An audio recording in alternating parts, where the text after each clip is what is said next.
Yo, welcome back to the Better Days Rain podcast. I'm your boy Sean Daniel. Man, sitting with me is my stepbrother, man. What's up, man? Michael Grice, bro. Mikey, I'm super stoked to have you on your phone. For y'all don't know, my little brother Mikey has a super powerful testimony. Super powerful. Yeah, I'd say so. Man, and I just thinking back to when I was a teenager, you were a kid, Yeah. right? I could think back to when I would go to the refrigerator, and so my mom had this little refrigerator in this back room, and I'd keep all my beer in there. And then one night, my mom comes out, and she's like, "Quit throwing your beer cans behind the dryer." And I'm like, "What? That's not me. Like, what are you talking about? Like, I ain't like, why would I throw my beer cans?" And then there's that Somebody's in trouble. somebody's doing something. You know what I mean? And I always like that. That will forever be in my brain, Yeah. bro. You know, Mikey sitting on the dryer drinking beer. Man, it starts early, man. I tell you, it's one of the things that I think I struggle with from a young age, man. And it seems like it never stops, and eventually it does, though. That's one. I mean, there's hope. That's one thing that we're here to talk about, man. So, There's Mikey, hope. I want to open up the floor, man. I want you to tell your testimony, bro. Yeah, like, I want you absolutely, to man. dive into, like, what led you to addiction. What that addiction was like. You Yeah. know, and then, bro, just your whole story is so powerful. So I'm just gonna give you the floor to tear into it. Man, so like we said, it started early for me. I grew up seeing a lot of things that I probably shouldn't have seen as a young kid. Started early. 9 or 10 years old. My parents divorced, and when we saw our whole family fall apart, we just kind of like dove in the hole. You know what I'm saying? Right. Everything just it's like the floor just kind of opened up and started just kind of like swallowing our family. And yeah, so I started smoking cigarettes with buddies at school and just kind of copying what I was seeing, and started there. And then it was weed, and then it was just one thing after another. But I tell you, the lack of discipleship and the lack of direction in our family Right. caused a big hole in my life, man. And so yeah, it started early. When started drinking and partying, I'm 11, 12, 13 years old, Yeah. coming into junior high and hanging out with, all the gangbangers and, living a double life really though. Yeah. Man, Well, and then having older brothers who were doing the same thing yeah, probably didn't help. No, and that's where I learned it, and there's no blame on nobody. I make my own decisions, but man, it just goes to show you how important it is to have good leadership, good discipleship, whether it's in the home or outside of the home, and whatever organization you're in or activities. Right. It matters. It matters Right. for real. And so that's just kind of what I grew up seeing, and it was really easy for me to do. So when I started getting involved in the streets, I started falling in love with the realization that I could make money, and not have to do anything, you know what I mean? And just basically drop this here and do this, and hey, take this here. And man, it kind of blew up from there, where, you get this big head to where you think it's so easy to, go out and be somebody that you're not. And, the drugs definitely don't help, because now you've got this false imagination in your mind, because of these substances, because of these addictions. It erases that fear element. And I'm telling you, man, it makes you feel like you're superhuman. It gives you a different identity. Really, you just kind of like start erasing yourself a little bit, Piece by piece. Yeah, and dude, that's what happened with me. And I got to a point to where I could no longer draw back, the lines that were erased. And man, I got to a point to where high school's where things really got really crazy. Eventually, I got kicked out of high school for having firearms in my vehicle. Because we were running the streets, and I'm not looking to do anything crazy in the school, but we were running the streets and people were getting killed out here. Yeah. And that was one of those things that we were doing. It's like, hey, well, I'm gonna get a pistol, and so I had a couple pistols, but I was also selling drugs, man. And I got kicked out of school because somebody told on me for drugs, but they found a bunch of pistols in my car. And you would think that at that point in time in your life, your lowest moment, you just lost everything. I was an athlete, man, and I had everything made, dude, if I really wanted to pursue, wrestling in a way where I could really be successful. And in a moment, it was all taken away from me Yeah. because of my own decisions. Right.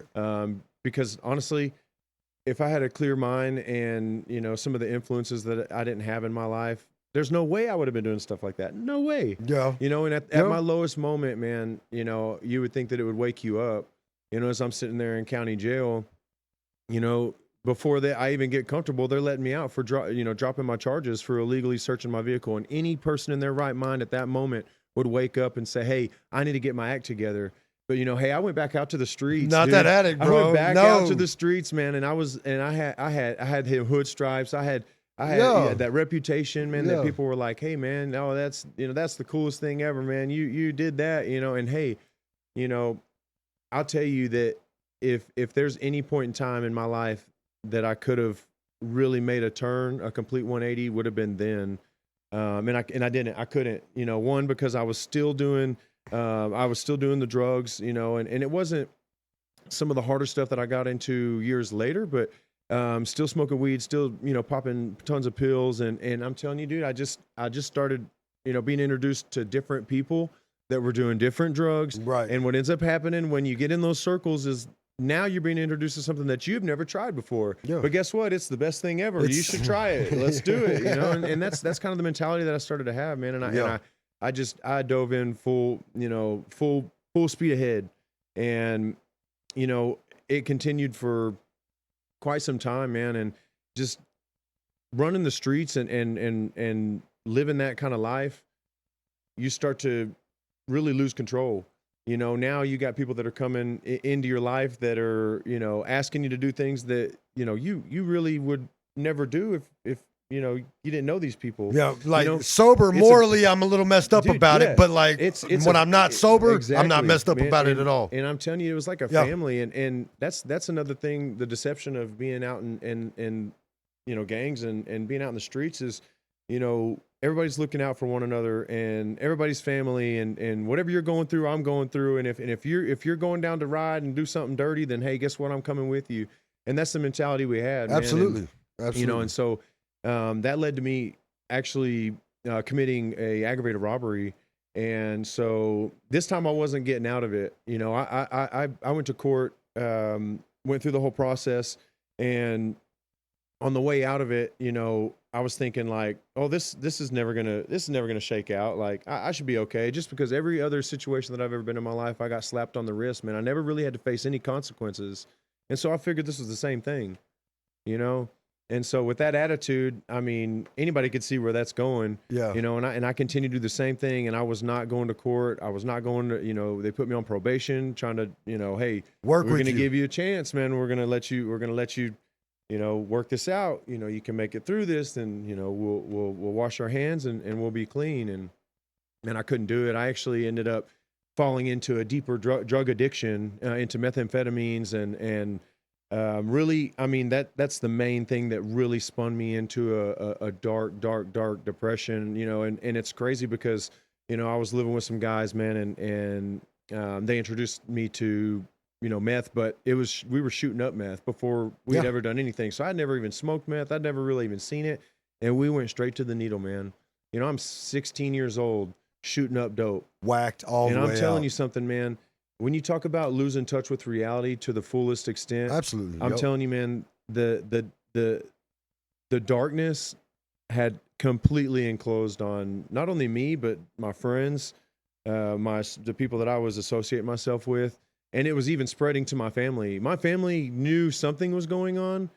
And I'm going to tell you that there wasn't a single person that didn't try to reach out to try to say, hey, I remember. You're good? You're good? No? No. And that was the kind of everybody was afraid to really ask. Right. But it was what was really going on. Yeah. But everybody was kind of like, hey, something's up. What's good? And I would come hanging out. And then it got to the point to where I was so discouraged. I was embarrassed. And I'll tell you, the addiction and the lack of recovery does that.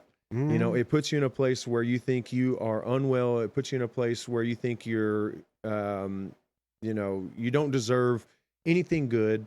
You don't deserve relationships. Bro, you don't deserve. It starts off super fun, and then it gets super dark at some point. And super the thing dark. is you start realizing that it's fun and you have a ton of people around you, and then all of a sudden when you get a little bit deeper into it, it's like, oh well, they're gone, and then this person's gone, and then oh, this person comes in your life, and then it's kind of like you're on this island all of a sudden, and it's kind of like the island is just kind of like sinking a foot at a time, and then you realize that you're on that island alone, and it really feels like, the walls closing in on you.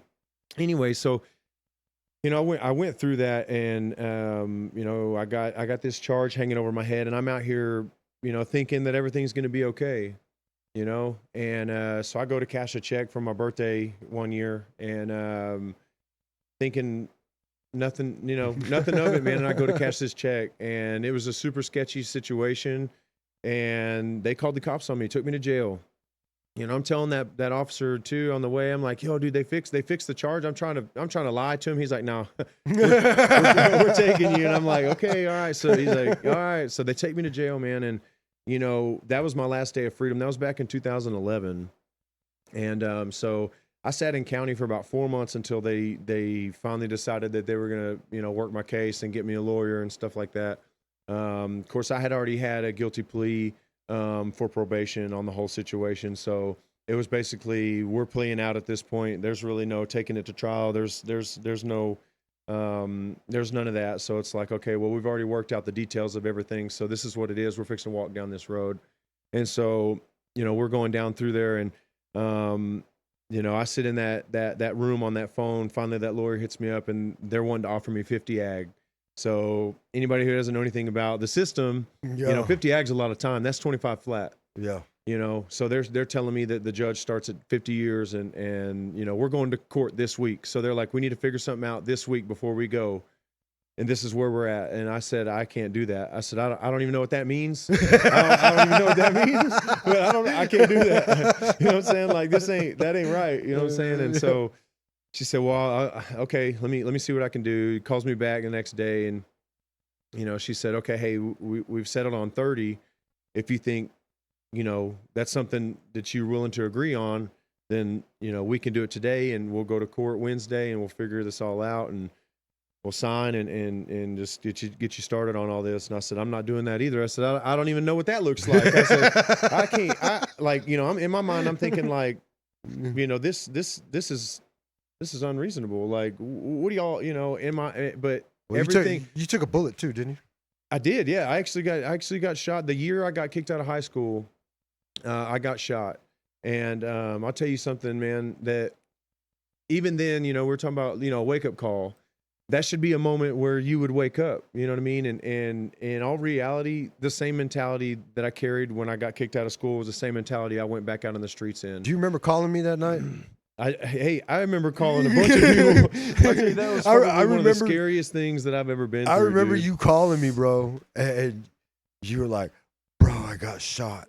And I said, what are you doing? You said, man, I was walking down the street and I got hit in a drive-by. And I was like, bro, this is Amarillo, Texas, dog. Like, there's not drive-bys. Like, are you crazy? You're like, I can't breathe. I'm out here by Midnight Rodeo. I'm telling you, man, this is one of the moments of my life that I really thought that I was going to die, man. Like, the survival takes over, and I wheezed the entire way to the hospital. I had a buddy of mine that drove me and saved my life, really, because if it weren't for him getting me to that hospital, I would have died.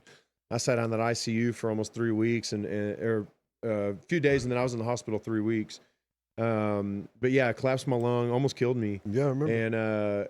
And you think that would wake you up, but you just go right back to the mud. Yeah, it's just it. And it was just something that acted as really a catalyst to just more poison. It sets you in a mindset to where you're like, oh, I'm indestructible. Like, when you're in that life, bro, it's like, oh, that's another war wound. Oh yeah, that's another strike. And that's how people see you. Yeah, and then so you have to live up to this expectation, like, oh, you're a real live gangster. You know what I'm saying? And it's like, no, I'm scared. I feel alone. And even this wasn't even the peak of my addiction. The peak of my addiction was probably about 8 months before I actually did get arrested, and then 8 months prior that, I started really thinking about, I've got a daughter, that I have not had the opportunity to have a relationship with because of my choices. And she's 14 years old. She'll be 15 this year. And I still have no relationship with her. And, that's something that I live with every day.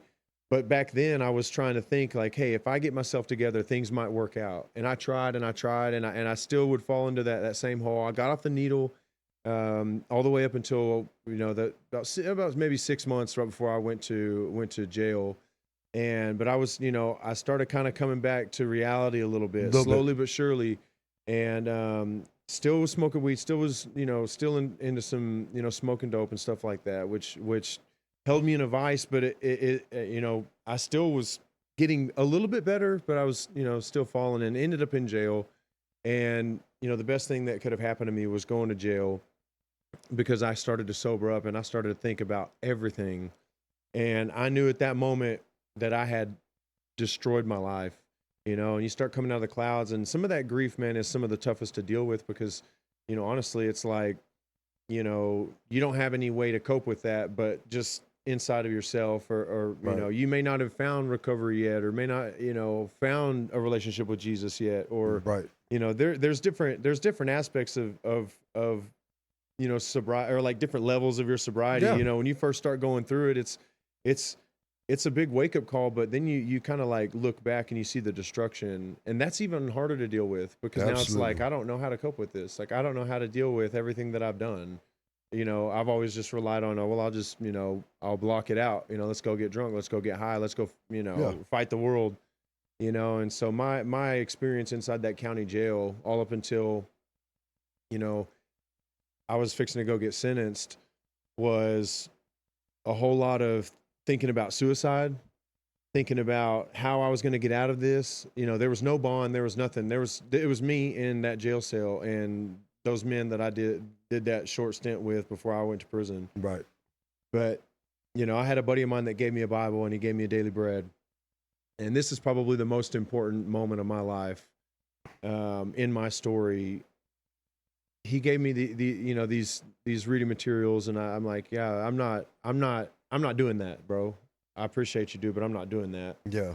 And, you know, he'd work on me. He's like, hey, man, you know, just checking on you, make sure you're good. I was like, bro, you know, I'm good, but yeah, you know, whatever. So then I get ready to go to court, and I'm fixing to sign for a 20 ag. So they've settled on 20 ag, and they said, it doesn't matter what happens, what you do today, because we're going to court tomorrow. So think about that. And if you don't sign today, then we'll do an open plea. And it's your choice what you want to do with an open plea, because the judge already started at 50. So I'm just giving you fair warning that may be the situation, or he may be lenient and, you know, honor the last plea, you know, whatever. Toss up. Heads or tails. And I was like, man, I don't know if I can do that either. And I said, but, you know, I need to talk to my family. And she's like, I've already talked to your mom. And I'm like, okay, well then what's the deal? And she's like, she says, take it. So I said, okay, I'll take the 20. So we agree. I go to court. So everything up to this point, you know, there was still no, you know, clear path of recovery, or clear path of spirituality, or even freedom. You know what I mean? Everything at this point was about survival. You know what I'm saying? I couldn't see in front of me, and I didn't even want to go do anything that I had to do then, but I kept holding out, thinking like, man, if I kill myself in here, dude, they may let me out, you know. And then yeah, they may, you know, I'm still holding on, like, man, I don't know if I can even do that. Like, I'm too much of a weenie to do that. Like, man, I can't even. You know, there's a funny thing about prison, bro. Man. Like, and I always tell people, like, I remember when I was in there and we get the new people in, I'm like, they're like, same thing. They're like, bro, I don't know if I can do this. I'm like, you can do it. You'll be you can all do right. it. You'll be all right. Because here's the thing, you ain't got a choice, homeboy. No, you know man, what I mean? no, Like, you'll be just fine. Honestly, I couldn't do that, man. And there's something inside of me that just wouldn't let me catch out like that, bro. Yeah. And I just had to keep fighting, and I didn't even know what that looked like, you know. And then so I go sign for my time, and we're going through the sentencing phase, and you know, this moment, you know, this is why I love Jesus. This is why I love the Holy Spirit, and I love the God that we serve, because I'm gonna tell you, He uses people in ways that, in ways when we need it the most, the way that we need it the most, Right. And we were saying bye to everybody, and we're fixing to, you know, go back to county. Now my next step is basically waiting on chain. Yeah. You know what I'm saying? And so I'm fixing to go sign for this time, and, you know, they're like, hey, can we say bye to, you know, our people? And I don't remember any conversation that I had with any individual that was, you know, there that day, Right. out of my family. You know, your mom was there, dad, grandma, grandpa, everybody was there, you know what I'm saying? and I stopped by grandma last. And I don't remember anything anybody said, but I remember what my grandma told me. And she said, "You keep your eyes to the hills." And I did not have a clue what she was talking about. I just figured, hey, keep your head up. I'm like, yeah, okay. Like, yeah, all right. Like Thanks. that's easy to say, you know, but anyways, I go back to my cell, and there's some days, dude, I didn't eat. There's some days where I got up and I really was contemplating, like, man, I'm not finna go down to TDC. They're finna have to take me out of here in a box for something. And I'm not doing this. Like 20 years, like that's 10 flat until I even see parole, and then that's not even guaranteed. Like, what does it even look like? Yeah. You know? And so, you know, I go back to county, and it's probably a few days go by, and you know, my buddy's still like, "Hey, man, we read together, we study, whatever." And I'm like, "No, I'm good, man." And I wake up one morning, and my feet hit the floor, and the first thing I saw poking out, I have a box, you know, all your property, you know, on that box right there at Potter County, and underneath that, or on top of that box, was that daily bread that his name was Mark Mata. I'll never forget. And he gave me that daily bread, and it was poking out just enough where I could see the caption underneath the photo. And it said, "I will lift my eyes to the hills," Psalms 121. And I thought, man, I don't know about this. And I was like, what in the world just happened? And my whole entire world literally collapsed. And I grabbed that picture and I looked at it and I read that scripture and I pulled out my Bible and I read it over and over and over. And it says, "I will lift my eyes to the hills from whence cometh my help, knowing my help comes from the Lord who made heaven and earth." And I read that Psalms 121 probably a dozen times, and I just sat there and I just cried. And I said, man, I don't know what to do. And I know that I felt the presence of God fall over me, all over me. I like he was crouched down in my bunk. I had a bottom bunk, and he was just right behind me, just crouched down, like, you know, and he just, bro, the biggest hug I could have ever imagined in my life, dude, in that moment. And all he said to me is, "I'm right here." He didn't say, "Hey, I'm going to fix it. Hey, I'm going to, you know, let you out. Hey, I'm going to give you all the answers and you're going to do great. You're going to be super successful." He said, "I'm right here." You know, met me where I was at, met me in my depression, my anxiety, even my addiction, man. I still had that addictive mentality, you know, been sober 4 months at this point. You know, there'd been some, you know, big breakthroughs in my mind on that, but still, you know, I had a lot of walls up, and I knew at that moment that everything was going to be okay. I didn't know how. I didn't know what that looked like. I knew that I was fixing to go to TDC though, and I was fixing to put my shoes on. I was fixing to square up, and I was supposed to fight. And I'm not talking about physically. I mean, there's that too, but I'm finna fight for my life. Yeah. Because it was important to me, because I know that God was standing there with me. Right. You know, so I catch chain, and I'm getting ready to go do 10 flat at least. You know what I'm saying? And you know, I went down there, and my buddy Mark told me, he says, "Whatever you do, if you go down there and you want to be a gangbanger," he's like, "you go down there and you need to be the best gangster you can be with everything you got." He said, "But if you're going to go down there and be a Christian," he was like, "then you go down there with everything you got. Yeah. You go down there and you tell people you're solo. You go down there and you're gonna have to fight. You have to let people know who you are, but they're going to respect that, and they'll leave you alone eventually." He's like, "But you'll be all right. But that's what you're going to do. Do it with your whole heart." Yeah. And I took that advice and I ran with it, man. And I went down there, and I'll tell you, when it takes courage to sit down and say, "No, man, I'm solo," whenever all the families are coming at you, and West Texas, they look legit. You know what I'm saying? Like these people, I could run with these people too. You know what I'm saying? And it's convincing. Yeah. Who's got the biggest box? Man, and I'm telling you, the enemy is crafty. Whose locker's fullest? It looks so good. Yeah. It looks appealing. You know, is. you're working out these dudes. These dudes are showing mad love. These dudes are spreading every night. These dudes are, you know what I mean? And you start to think like, man, I could get on with this right here. Yeah. And I tell you that God put people in my life the entire time I was down there to remind me what my identity was.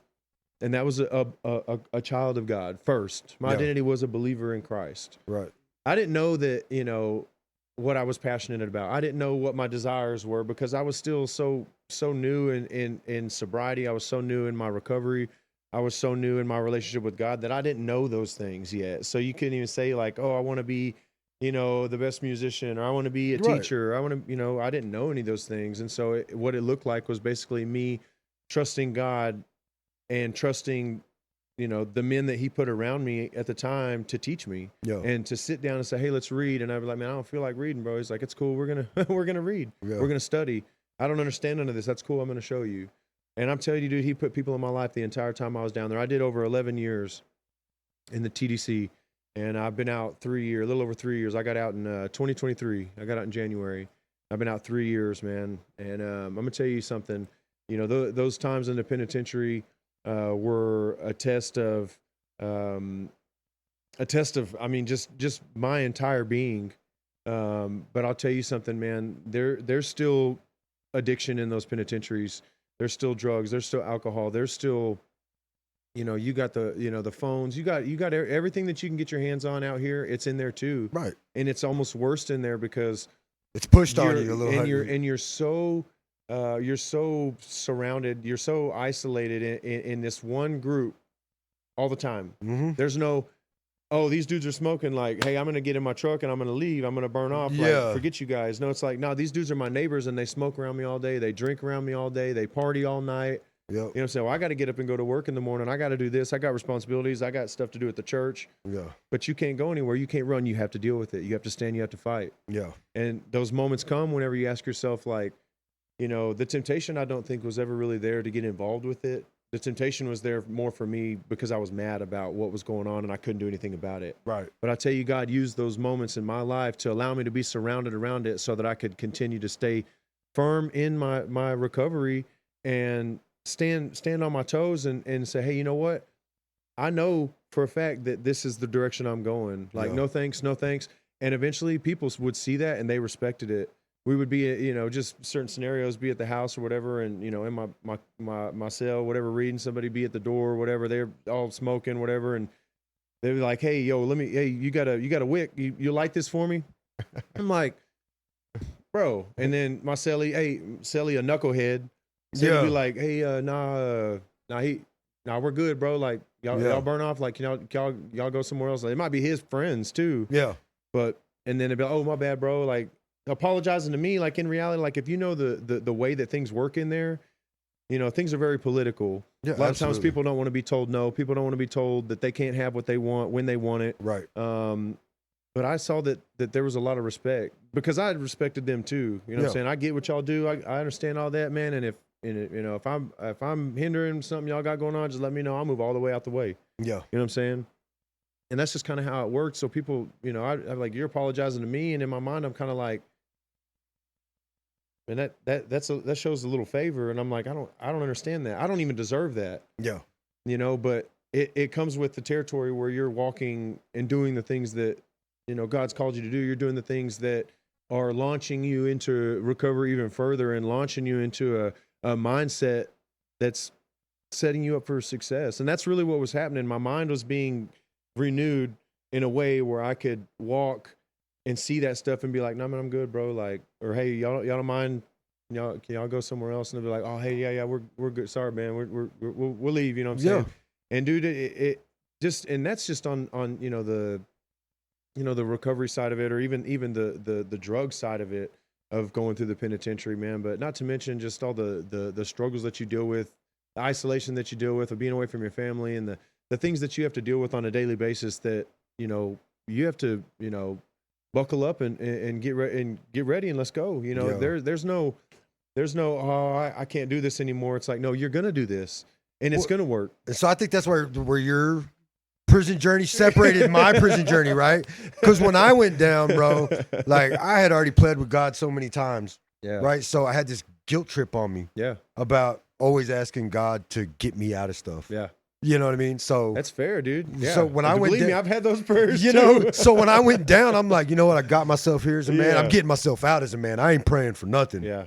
And bro, let me tell you, like, I didn't do myself no favors. No. Yeah. I didn't do myself any favors going down. Yeah, man. You know? I mean, that's absolutely true. And you know, I did that a lot of times where I would search out and say, you know, God, you gotta change it. You gotta do something. You know, and God said, no, I'm gonna let you stew in it. Yeah, I'm gonna let you ride right here. This is, you know, I'm gonna cut off everything that's not of me. And, you know, I chose, you know, to get my education. You know, I got my GED when I first went in, ended up with my associate's degree. And I said, you know what? I started to finally win.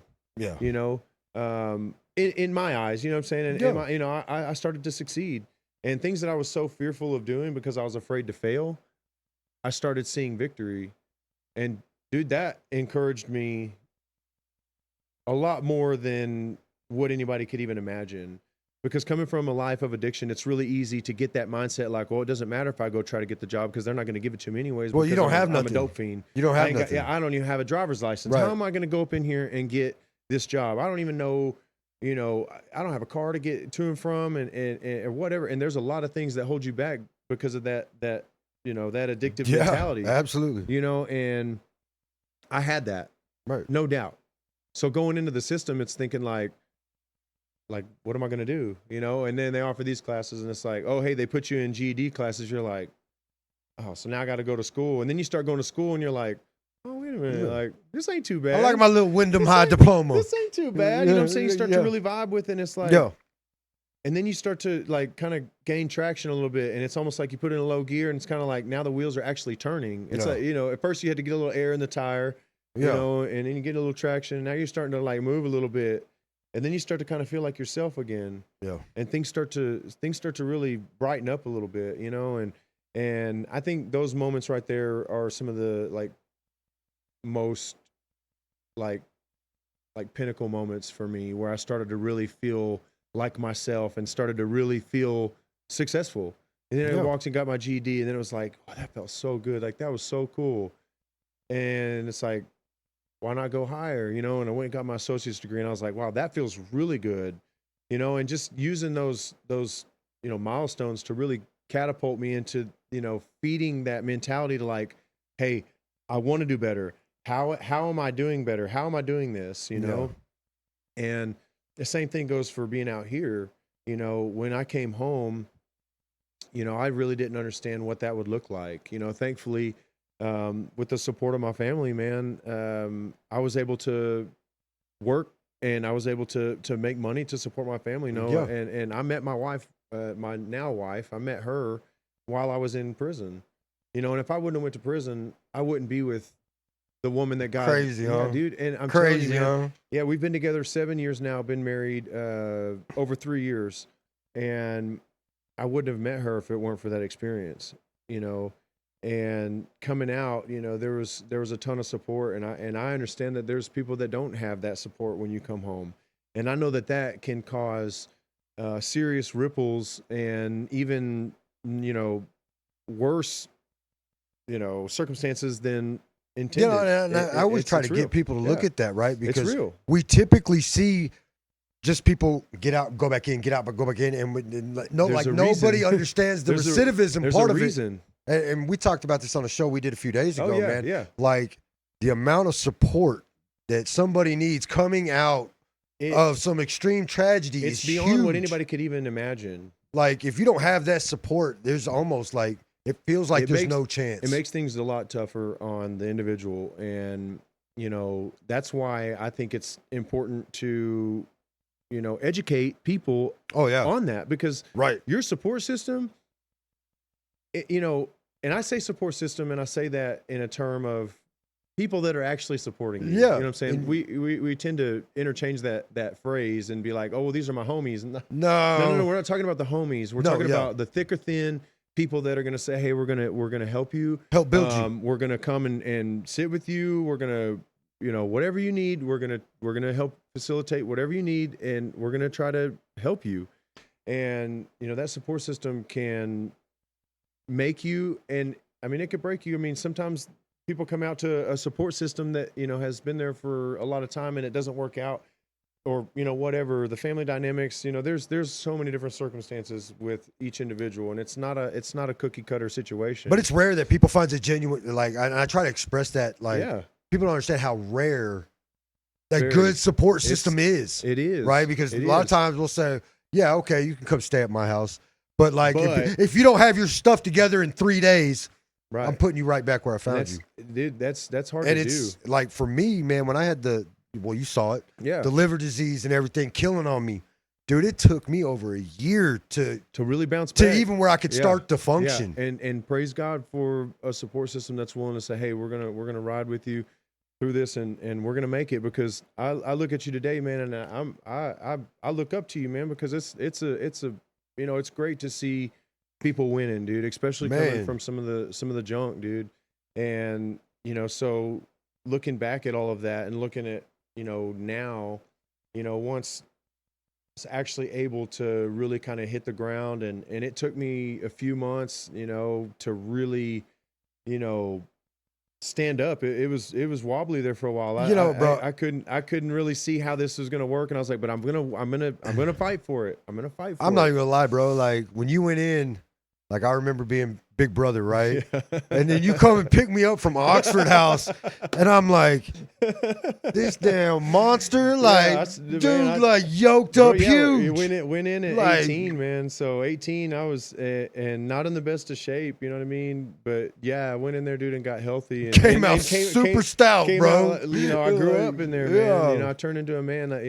Unfortunately, I spent. Oh, I grew into a man in the penitentiary, and Oh, you Lou know, Ferrigno came to pick me up at Oxford. You know what I mean? Like, why? and I tell you, man, like I look at stuff like that, and it's just fuel to the fire that shows what being consistent can do. Man, yeah. That consistency, whether it's not always easy. It's not always fun. No. It's a lot of times it's the narrow road that we have to go. A super narrow path that it's you got that ledge on both sides that you take one stumble, and what is it going to take to get back on the road. And I think sometimes that's a huge key, that goes along with your support system. It's like we fail. We're human. We fail. And the quicker that we can come to that realization and not try to keep up with this stereotype or this stigma, or this idea, whatever you want to call it, that we have to have it all figured out, that we can't fail, that it's not going to work if we, slip and stumble. Like, man, that's got to be pushed out of our mind, because hey, we're gonna slip, we're gonna fail, we're gonna stumble, we're gonna sin, all these things are reality. You just got to move. There's no doubt that that's gonna happen. Yeah. But it comes, with your support system or the people that are surrounded around you, that are constantly gonna be able to help pull you up. You have to have some kind of foundation in order to get back up, something that's going to be firm. And there's no doubt that Jesus Christ is that foundation, Bro. There's no doubt that is what the heal all, the cure all is Jesus Christ. Yeah. Everything else crumbles and falls, but our foundation is firm on him. I promise you that everything else is secondary. And I've had those moments, man, where I got out here and dealt with things that I didn't have to deal with in a long time. And that comes with being responsible for, rent, or being responsible for, you name it, a car payment, or whatever. And then things look a little different. And then you have so much that's going on, and it's like, whoa. I'm now making thousands and thousands of choices a day when I was limited to hundreds, and it's overwhelming. And it's like, I need that foundation. And that's so important to lock in on. Because if we don't have a foundation, man, it just keeps breaking up, and we keep falling, and then you end up in a worse position than maybe you were before. I want to talk about that foundation, right? Yeah. Because I was big brother when everybody was getting in trouble, right? and I'm not gonna lie, bro. Like when you went down, there was a part of me that felt really guilty. For a long period of time, because I was that influence, right? I'd actually had that talk with my mom and your dad before, like man, I feel horrible about that. Yeah. And that guilt ran with me for a while, but when I got up here, and just especially like, man, these last 2 years, man, I tell you, all my younger siblings, all of them are inspiration to me.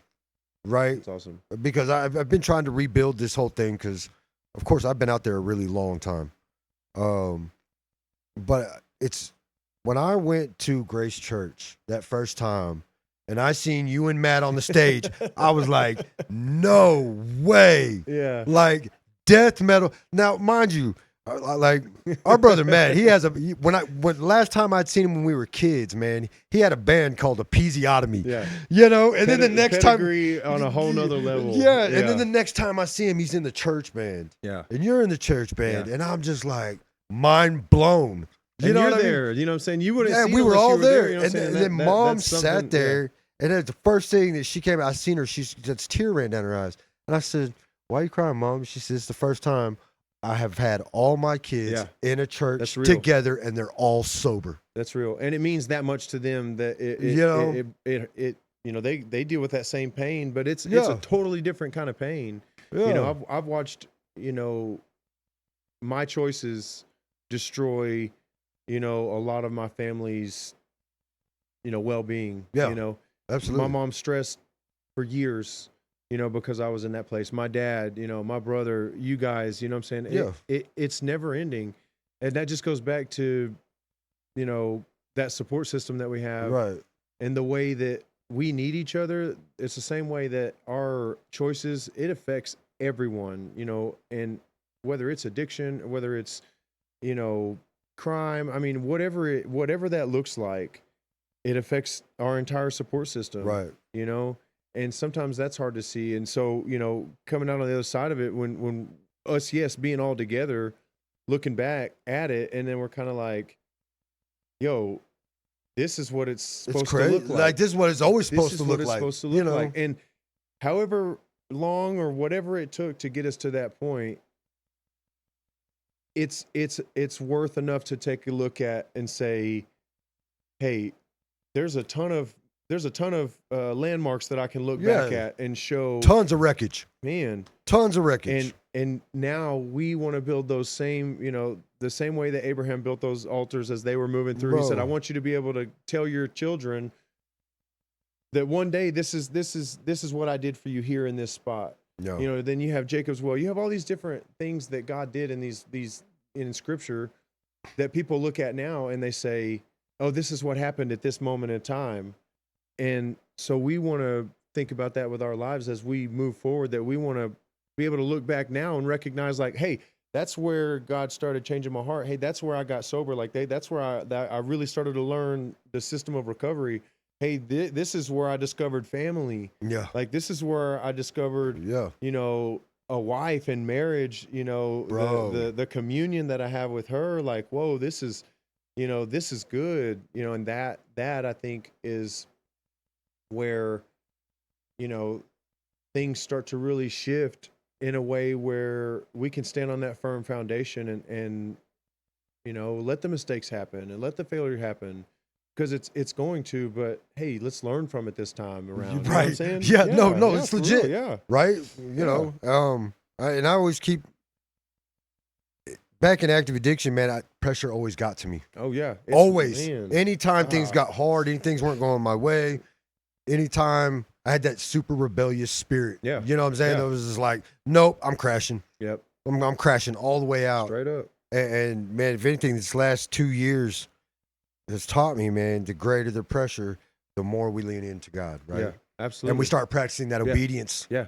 That part. You know what I mean? And, you know, into today, man, like I still have lots of pressures. Yeah, absolutely. Right? But, bro, it's been the best 2 years of my life. Out of my whole life. I mean, and things that people would perceive as bad things, right? There's people out there that tell you that I destroyed my wife's life, right? Dude, my wife saved me. Yeah. Like, God did such a beautiful representation through my wife. Yeah. You know what I'm saying? Like, I never understood what unconditional love was. Oh. Like, I had no idea. I always thought like love came with stipulations and ultimatums. I got to have this in order for somebody to love me, or I got to be willing to offer this. But that's typically what we see in relationships, right? Absolutely. Society, I mean, you know, so I always thought love was like that. It was like a conditional thing. Man. As long as I do this, you'll love me. Right. But as soon as I don't conform to that, I'm on my own. No, I'm cut off. Right. And then, but when I'm telling you, like when I was in jail, my wife had every reason to just wash her hands and walk away. I gave her every reason to do it. Yeah. And when she showed up for me, I was like, all right, God, you got me, bro. I'm listening. Man. I'm listening, and now we're locked in. Yeah. You know what I mean? And me and my wife have been able to build something really beautiful these last 2 years. And so I'm very grateful for it. And you know, where I've never listened to God or never even attempt things, like I get up at 3 a.m., bro. My morning starts off listening to God. Yeah. You know, an hour, 2 hours every morning. And it's I think sometimes it can get overwhelming because we think our spirituality has to encompass a lifetime of worship. You know Yeah, what I'm saying? or perfection. Yeah, and Like, it doesn't happen like that. no. It doesn't happen like that. It's one instance, one moment with God, one moment, and we build on that every day, and then we get to a point where it's like, hey, my relationship with God is so important to me that I want more. I Yeah. want to keep going. Like, oh, and then then you come with the purification process, and the conviction, and you deal with the things that a Christian deals with, that having a relationship with God you deal with that you wouldn't deal with in any other circumstance. Yeah. But it drives you to change. It drives you to wanting to do better, to be better, And I think that's where I think we can really dive into, is just Right. letting that that relationship cleanse us. Right. We go through whatever we need to go through and get whatever we need to get out of the way and just walk. You know what I'm saying? I think my wife knows we're talking about her. She's blowing my phone up. She's like, "What are you doing? Where are you at? Like, what's going on?" But yeah, man, that's baby always knows what's best. Yeah, Yeah. that's my wife too, man. She rode with me for 4 years while I was still in there. Before we didn't even know I was coming home, and she, we dated for 4 years. What was that? What's that like, man? Like having that? Because of course, so if I remember this right, she used to bring some sort of meetings into y'all. Yeah, she was a volunteer with a church that came in to bring a church service to us, Okay. a new church service. And so yeah, we met, like I was actually one of the leaders in the church. So we're setting up and tearing down. So we're first ones there, last ones out. You know what I mean? And anyway, so we would always meet the volunteers when they would come in before all the church got there and stuff. And so we would talk to them all the time and everything. And I didn't even want to know nobody's name. You know what I mean? Right. It's just Yeah.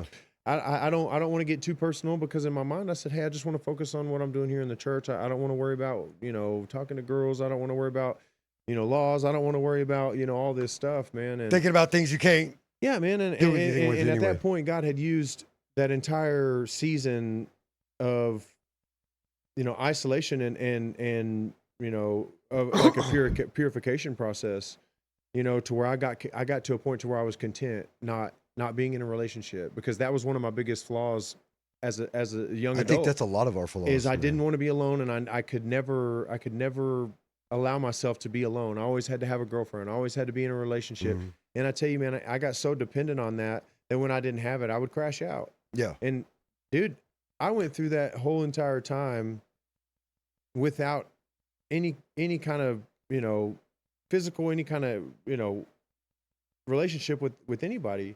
So when whatever they started coming in, and I recognized that's what it was, I was like, she's cool as heck. I was like, so we were friends for a year before I eventually asked her, hey, I want you to be my girl. Like, will you be my girlfriend? And I felt like a little kid, bro. Like, look out, girl. I'm in prison, but you know what I'm saying? Will you write me up from time to time? So put some money on my books? Never, ever have I ever done that. But I knew, I was like, man, this girl's really cool. And we were on a level, like, we were writing all the time. We were talking all the time. And it was just like, man, this can't be right. Like, are you sure this is right? And I'm like, God, but I've been really, just really content, walking this with you. And I told you that, I want to be pure until I come home, until I meet my wife. And so she walks into my life, and, after, So when you got out, how long did it take you to get married? A month. A month. So me and Sammy did the same thing. I got out, man. 2 months later we were married. Because I knew that we wanted to have a marriage based on biblical principles. Yeah. We weren't going to live together. We weren't going to have sex. We weren't going to do, those things that, God calls us not to do, because we had made that commitment to each other. Like, we want to do this. And yeah, there was times, like, we had to ask her, we had to make boundaries, like, hey, we're not going to spend a ton of time alone together. Like, we need to make sure we set boundaries and make sure that we are accountable. And, it's got to be that way. Yeah. And we really set our foot down and decided to do that. And yeah, that time that we before I even came home was some of the most imperative moments of our relationship, because we literally built our relationship on the phone and letters, majority letters, because we went through the whole COVID stuff together. And so there was no phones for at least, there was, there was tons of time where we were completely isolated from the free world. You know what I'm saying? So, we went through all of that together, and we survived through letters. And I'm telling you, we did the 100-question book. We did all kinds of, but we did it in a way where we were like, we used to do crossword puzzles together. Yeah. We had the same crossword puzzle book, and we would do these crossword puzzles. And, that's what we would do on the phone whenever they started opening the phones back up, maybe 5 minutes a day. Yeah. And we'd get on there and we would do crossword puzzles. We were like, oh, would you get on number 3 down? Would you, and you know what? But we bonded in a way that, super spiritual, man, I'm telling you, dude, and God connected us in a way. And I knew from that moment, I was like, that's going to be my wife. And dude, we didn't even really, kiss until, probably 3 years into our relationship. We finally were able to have contact visits when they started opening everything back up. And by this time I was on a trustee camp. Yeah. That's a whole nother thing, with ag time, you're not a trustee, but I had a trustee status out of nowhere. I didn't put in for nothing. I didn't ask nobody for nothing. They gave me my S2, and I was like, this is like, I really don't want it. I'm good here. But they transferred me, and I went through, they went through all the COVID crap, dude. I'm telling you, man, I went through hell. But I was like, man, I really want this S2. I'm over here with a female. You know what I'm saying? I'm good. Why moving me further from home? Right. And so I went through all of that, but she was there. You know what I'm saying? Yeah. And we bonded over that. When I came home, we were like, hey, let's do this the right way. And dude, and to have somebody to stand in the gap with you like that and fight with you, even to this day, she has never shown me anything other than what I noticed when we first got together. Yeah. The way that she loved me unconditionally, the way that she supported me, even telling my family, like, don't send him money no more. I'm going to take care of him. He's my responsibility. And it was like, what are you doing? Yeah. Like, you have a family, like, you got a daughter, like, you got bills and rent. Like, what are you doing? She's like, I want to take care of you. Like, I want to take care of you. And I was like, you know what I'm saying? Like, what in your right mind would possess you to do? Because you love somebody. Yeah. And that was just an act of love that showed me, genuineness, showed me, realness. Right. And, coming home, that was something she worried about. I'm afraid you're going to get out and you're going to, go off. And I said, there is nobody in this world that I know God put in my life but you. I said, so I don't want you to worry about nothing. Everything that I need is right here in front of me. I don't need anything else. And that's real, even to this day, that I know that everything that I need is right there in that woman. Yeah. That's awesome, man. And I'm telling you, man, the hard stuff, the crappy days, everything, I still go through it, even though I'm a believer. Yeah.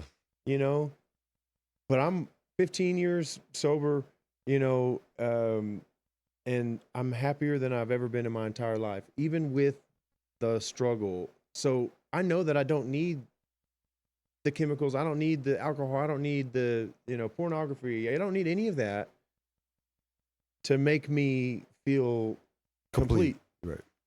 I don't.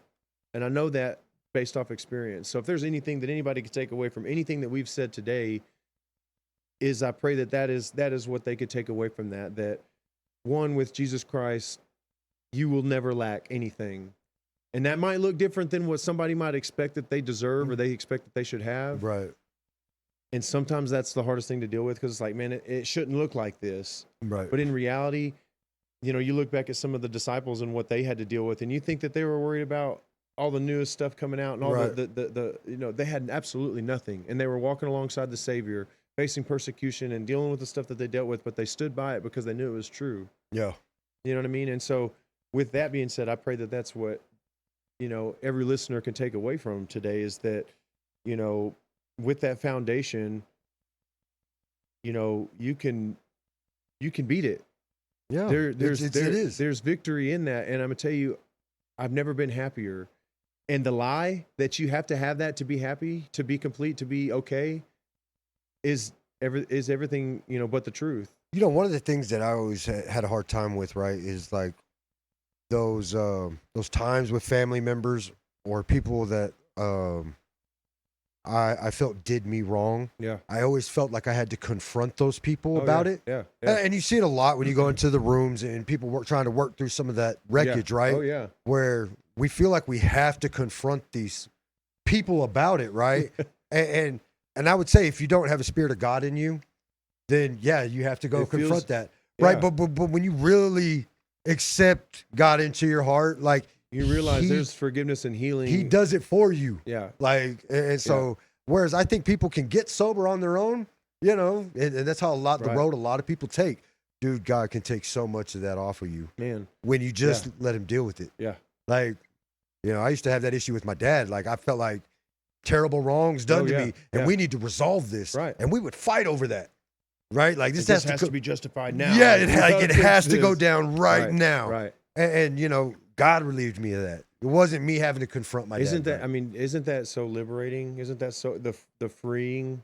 Isn't that just something that you can appreciate even more so, because it's almost like you're. It's humbling, right? Because you step into the ring and you're thinking, I've got to fight. You know what I'm saying? Like, we're gonna tough this out, bro. Like, I'm gonna get you this time. Yeah. And really all that God requires is that you surrender. Right. And then it's the complete opposite. It's the complete opposite. It's the complete Sometimes opposite you just need to let it go. And that can be one of the scariest. It can be one of the hardest things to do. I mean, in recovery, because it's unknown territory to a lot of people. It's familiar to say, like, I'm going to continue doing this because I can know what to expect. And that's another thing too. You know what to expect because you basically set yourself up for failure. Like, you're basically conceding to the fact, like, I'm always going to lose. It doesn't matter if I go to get that job. It doesn't matter if I try to, get clean. There's a flip side to that, right? So people who've never gone down that road, they expect you to already know these things. Right. Like, but it is not bro. Like, I'm in unfamiliar territory. Right. Like, right. And it's kind of like whenever you drive, for me, when I drive by people that are homeless, or I drive by people like that, dude, I pray, and I have a hard time, to have, there's a lot of people like, man, look at this clown out here. Yeah. And for me, I've been homeless. Yeah. I've been there. Yeah. On the streets, wherever I could find a place, whatever. I've been there, man. Yeah. At 16, 17 years old, 18 years old, been out there on the streets homeless. You know what I mean? And of course, I was so shameful. I couldn't stand on the street corner with a sign and ask people for money, but I see some of that stuff, and it even some of those people. It's just that lifestyle in general, dude. And you see it, and you're like, man, if people don't truly understand how hard that is, and then they ask, like, well, why? And it's like, because I was in a cycle, and guess what? I couldn't get out of it, and I would consistently I would start to do better, and then I would fall, and it just gets worse and worse. And again, like, we typically work against them. Absolutely. In culture, Absolutely. right? Yeah. Like, I had this landscaping job. We were doing this apartment complex. Yeah. And I was mowing, right? And I seen the weed eater guy walk over, and he looked behind this bush, and then he pulls out these 2 backpacks, and he goes and he threw them in the dumpster. And you're like, and so I killed the mower real quick. I knew exactly what it was. Yeah, you know what I'm saying? yeah. So I killed the mower. I walked there. I said, "Nah, bro, get in that dumpster and go pull them 2 backpacks out." Yeah. And he was like, "Why? It's trash." I said, "No, that's somebody's life. Like, you just threw somebody's entire life in a dumpster. Go get it back there and put it back behind that bush. Yeah. Like, you can weed eat it and then put them back, whatever. But you know what I'm saying? Like, and I also see people like with that perspective of why is it during the day you always see homeless people sitting around? They're not doing nothing. Yeah. And I remember just from me being homeless, right, for 15 plus years, like, bro, it is exhausting carrying your whole life with you, and you don't get to sleep. You know, people are constantly herding you around. You can't chill here. You can't relax here. Yeah. So you're in constant motion. Mm-hmm. I was a creature of the night. Yeah, you know what I mean? Like, I didn't want to be seen during the daytime. It is. So, the sun came out, I was like a vampire. You see people like I would always like, McDonald's, you know what I'm saying? I'm like, I'll throw people $5. I'll go in and buy them some burgers because I've been there. Yeah. I know what it's like. It's real to have to sit there and deal with everyone looking at you, but being so dang tired and exhausted emotionally, physically. Like, I'm done. Like, I can't move. Yeah. I got to sit here for 4 or 5 hours and just breathe. It's a real problem. But I'm really glad you came on my show, man. I've been trying to get you in here forever, bro. Like, and not to mention, like, you just went back to college yourself. Yeah. I'm actually, I'm going to WT. I'm a double major in music. So that was crazy. Yeah. So it was funny because you posted that picture that you have to post for music appreciation. Yeah. So me and Sammy did this like 6 months ago. We had to go to the same thing, right? And for one, the way the theater was lined out, it was playing with my eyes and gave Yeah. me anxiety real bad, right? Because I'm like, there's a sniper, you know what I'm saying? It was just that old, it was just Yeah. playing with me really bad. And then that percussion tick throughout the whole thing, that tick, tick, Yeah. tick, tick. So we got about halfway through it, and I'm like, babe, we got to go. Like, We I gotta am do it, tripping. yeah. Like, I got to get up out of here. Yeah. And everybody was laughing. Of course, I'm not suit and tie like everybody else Yeah. was in there. I got my, built different jacket on. And Yeah. I'm dressed comfortably. yeah, I'm Thank out you. of, I'm all the way out of place. You know what I mean? Like, We do that when we go to the symphony. I was like, yeah. oh well, I got a hat on backwards. I'm like, yeah, I was all the way out of we ain't place. drinking wine or nothing, but shoot, I want to Yeah. come jam out to some music though. God, so we stayed for half, and then we had to bounce. But Yeah. man, I'm super proud of you, Mikey. Thanks, man. Man, Yeah. is there anything you want to tell anybody before we wrap this up? Man, it's possible. It's real. It's possible. Success looks different, For everybody. for everybody. So don't base your success off of what somebody else is doing. I think one of the biggest mistakes that we make is thinking that we have to be what somebody else is, because that's the definition of success. Our success can look real small, and the thing we can do, we can build on that. Yeah. That success looks different for every individual. A day of sobriety, success, build on it. Yeah. Don't think that just because somebody else is years sober or 15, whatever. Hey, look, that looks completely different for you. Mm-hmm. And every little instance that you have of those victories, man, write it down, track it, whatever you got to do. But man, that little minute amount of success, man, build on it. And it turns into something huge. It does. At some It does. point, like, it does. starts to magnify. It does. If there's something I've realized about recovery, it starts off with small wins. And then of course you introduce That's God. what it takes. You introduce God into the That's what it mix, takes. and those small wins get magnified That's and exactly what it magnified takes. and magnified. That would be, what I would hope and pray that, people would take away from, our conversation and this show in general, any episode, Yeah. that we are just here to educate people about the reality that we've lived and that other people are probably living too, Yeah, absolutely. and saying, hey, there's a way out. Yeah. There's a way You're out. not alone in your struggle. Scripture says it. People been there. And people have been there. You can look at people's testimonies, and that's why we're here, to share our experience. Not because we think we're better than anybody else. No, that is the furthest thing from the truth. We're here to share experiences because we want to see you win. We want to see Man. other people get to experience the freedom. And so that would be my encouragement, is that we would see success for what it looks like to us, and eventually on a biblical level, because I mean that's really the objective reality is a biblical standard, but for the people that don't understand that and may not have a relationship with the Lord yet, then that may be all it looks like is your standard, but don't measure yourself to other people, because Right. I'm gonna tell you it You'll always leave yourself unsatisfied. it's hard to really feel successful when you're doing that. Yeah. But when you look at it for what it is for you, and you can gauge that success in those milestones in your life that you can go back and look at, man, there's only up from there. So, Man, again, loved having you on the show Yeah. today. Man, if y'all like if you'd like to support the Better Days Rain mission, man, you can visit our Printify store. That's a great way. I'm actively trying to take this show on the road. I want to hit some bigger venues across Texas, maybe even some Oklahoma, Colorado, California, at some point. But, of course, that requires money, and a great way to support our mission is to visit that Printify store, get you some goodies.